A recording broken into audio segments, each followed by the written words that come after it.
dasar informasi yang diperoleh dari proses analisis jabatan.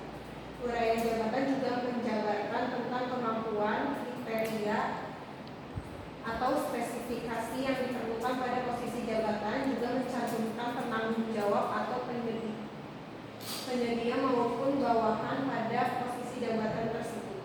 Fungsi utama dari uraian jabatan adalah untuk mengidentifikasi jabatan, memberikan batasan-batasan yang jelas, serta menguraikan cakupan dan isi jabatan tersebut. Memiliki pengetahuan, keterampilan, dan sifat kerja yang dibutuhkan dalam menyiapkan, merancang, dan menyusun uraian jabatan sesuai dengan struktur organisasi yang diterapkan.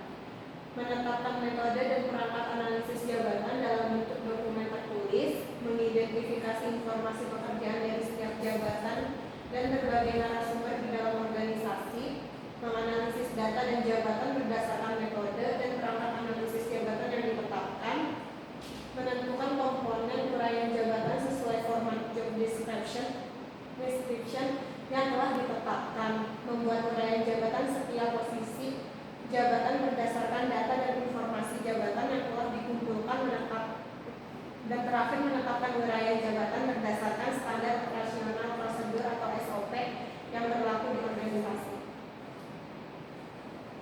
Kemudian ada menyusun standar operasional prosedur atau SOP SDM.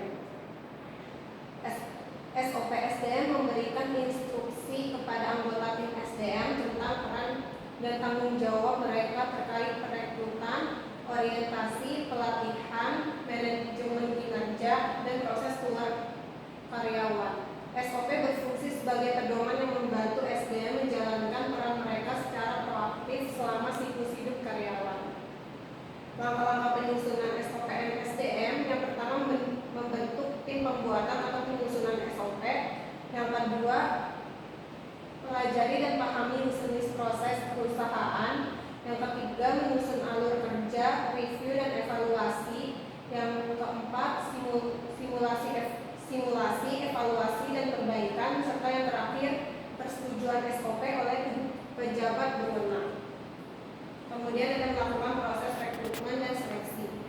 Proses rekrutmen adalah serangkaian kegiatan mencari dan memilih pelamar kerja yang sesuai dengan kebutuhan perusahaan.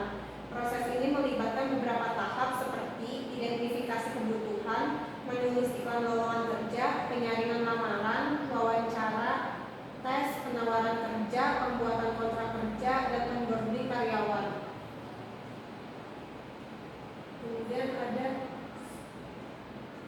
melakukan proses seleksi, yaitu membangun employer branding yang kuat, memanfaatkan teknologi, mengoptimalkan proses penyaringan, memanfaatkan jaringan dan rekomendasi karyawan, mengadakan program internship dan trainer, dan yang terakhir wawancara berbasis kompetensi.